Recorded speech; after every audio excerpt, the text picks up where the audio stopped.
বন্ধুরা, আজ করছি আমি ইলিশ মাছের জল ভাপা। এই রেসিপিটা প্রথম থেকে শেষ পর্যন্ত দেখুন। ভালো লাগলে অবশ্যই লাইক কমেন্ট শেয়ার করবেন, সাবস্ক্রাইব করতে বন্ধুরা ভুলবেন না। রূপোর মতো চকচক করছে বন্ধুরা। কত বড় মাছটা দেখুন, দেখুন কত বড় মাছটা চকচক করছে। এই মাছটা দারুণ একটা রেসিপি করবো বন্ধুরা, আপনারা দেখতে থাকুন। মাছটাকে ছাড়িয়ে ধুয়ে নিয়ে এসেছি, মাছগুলো সব ছাড়িয়ে পরিষ্কার করে দিয়েছি। এবার বন্ধুরা, মাছ ধুয়ে কাটলে তার টেস্ট অন্যরকম লাগে। মাছটা দেখুন বন্ধুরা, টকটক করছে লাল আর টাটকা মাছটা। ইলিশ মাছটা কীভাবে রান্না করবো বন্ধুরা আপনারা দেখুন। এখানে একটুখানি জিরে আর একটুখানি সর্ষে নিয়েছি, এটাকে আমি শিলে বেটে নেব।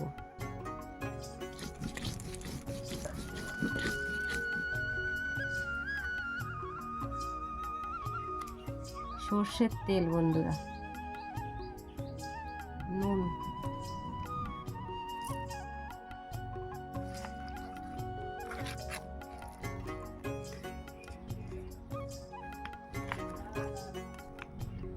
আজকে করবো জল ভাপা ইলিশ। জলে ফুট এসে গেছে, এবার আমি মাছটাকে দিয়ে দেবো। মাছটা তো হাফ রান্না হয়েই গেছে বন্ধুরা।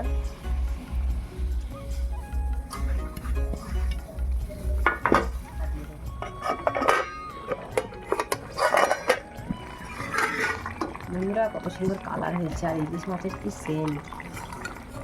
দারুণ ভাপা হলো, জল ভাপা। ভাপা ইলিশ মাছের হয়ে গেছে, এবার আমি নামিয়ে নিচ্ছি।